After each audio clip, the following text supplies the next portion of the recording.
NH-66 വിഴിഞ്ഞം അന്താരാഷ്ട്ര തുറമുഖത്തെ approach റോഡുമായി ബന്ധിപ്പിക്കുന്നതിനുള്ള അനുമതിയായി. ഇതിന്റെ ഭാഗമായി അദാനി പോർട്ട് പ്രൈവറ്റ് ലിമിറ്റഡിനോട് 2.5 ലക്ഷം രൂപയുടെ സെക്യൂരിറ്റി ഡെപ്പോസിറ്റ് അടയ്ക്കാനും നിർദ്ദേശിച്ചു. അനുമതി വൈകുന്നത് സംബന്ധിച്ച് 12-ന് കേരള കൗമുദി വാർത്ത നൽകിയിരുന്നു.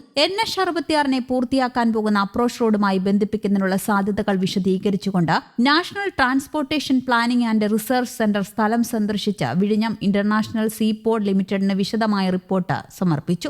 ദേശീയപാത അപ്രോച്ച് റോഡുമായി ബന്ധിപ്പിക്കുന്ന ഇന്റർഫേസ് പോയിന്റിൽ ഹൈവേ അതോറിറ്റി സുരക്ഷാ സംബന്ധമായ ജോലികൾ ഉടൻ ആരംഭിക്കും. വിഴിഞ്ഞം തുറമുഖം വഴിയുള്ള ഗേറ്റ് വേ കാർഗോ നീക്കം 2026 ജനുവരിയിൽ ആരംഭിക്കുമെന്ന് പ്രതീക്ഷിക്കുന്നതായി മന്ത്രി VN വാസവൻ നേരത്തെ പറഞ്ഞിരുന്നു. പ്രവർത്തനങ്ങളുടെ പ്രാരംഭഘട്ടത്തിൽ ഭാരമേറിയ വാഹനങ്ങളുടെ സുഗമവും സുരക്ഷിതവുമായ നീക്കം ഉറപ്പാക്കാൻ ഇടക്കാല ക്രമീകരണം അത്യാവശ്യമാണെന്ന് നാറ്റ്പാക് അധികൃതർ പറഞ്ഞു. അപ്രോച്ച് റോഡിന്റെ നിർമ്മാണം അവസാന ഘട്ടത്തിലാണെന്നും സുരക്ഷാ അനുമതികൾക്ക് വിധേയമായി അടുത്ത 2 ആഴ്ചയ്ക്കുള്ളിൽ ദേശീയപാതയിലേക്കുള്ള കണക്ഷൻ പൂർത്തിയാകുമെന്നും നിർമ്മാണ കമ്പനി അധികൃതർ വ്യക്തമാക്കി. സംസ്ഥാന സർക്കാരും തുറമുഖ അധികാരികളും ദീർഘകാല അടിസ്ഥാന സൗകര്യ പദ്ധതികളുമായി മുന്നോട്ടു പോകുകയാണ്. വിഴിഞ്ഞം അപ്രോച്ച് റോഡും ദേശീയപാതയും തമ്മിലുള്ള ജംഗ്ഷനിൽ 360 കോടി രൂപയുടെ ക്ലോവർ ലീഫ് ഇന്റർചേഞ്ച് സജീവ പരിഗണനയിലാണ്. പദ്ധതി പ്രകാരം 2 ലൂപ്പുകൾ ഹൈവേ അതോറിറ്റിയും 2 ലൂപ്പുകൾ അദാനി തുറമുഖ കമ്പനിയും നിർമ്മിക്കും. ഇതിനായി 30 ഏക്കറോളം ഭൂമി ഏറ്റെടുക്കൽ ഉടൻ ആരംഭിക്കും. അതിനിടെ വിഴിഞ്ഞം അന്താരാഷ്ട്ര തുറമുഖത്തിന്റെ 2ാം ഘട്ടം ഉൾപ്പെട്ട പ്രവർത്തനങ്ങൾ ജനുവരി 2ാം വാരത്തോടെ തുടങ്ങുമെന്ന്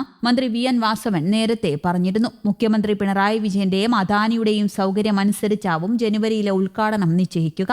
2028ഓടെ തുറമുഖത്തിന്റെ എല്ലാ ഘട്ടങ്ങളും പൂർത്തിയാക്കുമെന്നും മന്ത്രി പറഞ്ഞു. തുറമുഖ നിർമ്മാണത്തിന്റെ 2nd, 3rd, 4th എന്നീ 3 ഘട്ടങ്ങളിലേക്ക് കടക്കാനുള്ള തയ്യാറെടുപ്പുകൾ പൂർത്തിയായി കഴിഞ്ഞു. വിഴിഞ്ഞം തുറമുഖത്തിന്റെ 2, 3, 4 ഘട്ട നിർമ്മാണ പ്രവർത്തനങ്ങൾക്ക് തുടക്കം കുറിക്കാനുള്ള ഒരുക്കങ്ങളുമായിട്ടുണ്ട്. 2ാം ഘട്ടം പൂർത്തിയാകുന്നതോടെ നിലവിലുള്ള അടിസ്ഥാന സൗകര്യങ്ങൾ വർദ്ധിപ്പിക്കും. ഇതോടെ വിഴിഞ്ഞം ലോക ശ്രദ്ധിക്കുന്ന തുറമുഖമായി മാറും. നിലവിലുള്ള 800 മീറ്റർ ബെർത്തിനോട് 1200 മീറ്റർ കൂടി ചേർത്ത് നിർമ്മിച്ച് 2000 മീറ്റർ ആക്കും. ഇതോടെ വൻകിട കമ്പനികളുടെ വലിയ കപ്പലുകൾക്ക് ഒരേ സമയം കൂടുതൽ കപ്പലുകൾ എത്തിച്ച് ചരക്കിറക്കാനാകുമെന്നതും പ്രത്യേകതയാണെന്ന് മന്ത്രി പറഞ്ഞു. 2.96 കിലോമീറ്റർ നീളമുള്ള ബ്രേക്ക് വാട്ടർ 920 മീറ്റർ കൂടി വർദ്ധിപ്പിച്ച് 3900 പരം മീറ്റർ ആക്കും. ജനുവരി 2ാം വാരത്തിൽ വിഴിഞ്ഞം തുറമുഖത്തെയും കഴക്കൂട്ടം കാരോട് ദേശീയപാതയും ബന്ധിപ്പിച്ചിട്ടുള്ള അപ്രോച്ച് റോഡിന്റെ കണക്ടിവിറ്റി റോഡിന്റെ ഉദ്ഘാടനം നടത്തും. ഇതോടെ കരമാർഗമുള്ള ചരക്കു നീക്കത്തിനുള്ള തുടക്കമാകുമെന്നും മന്ത്രി വ്യക്തമാക്കി.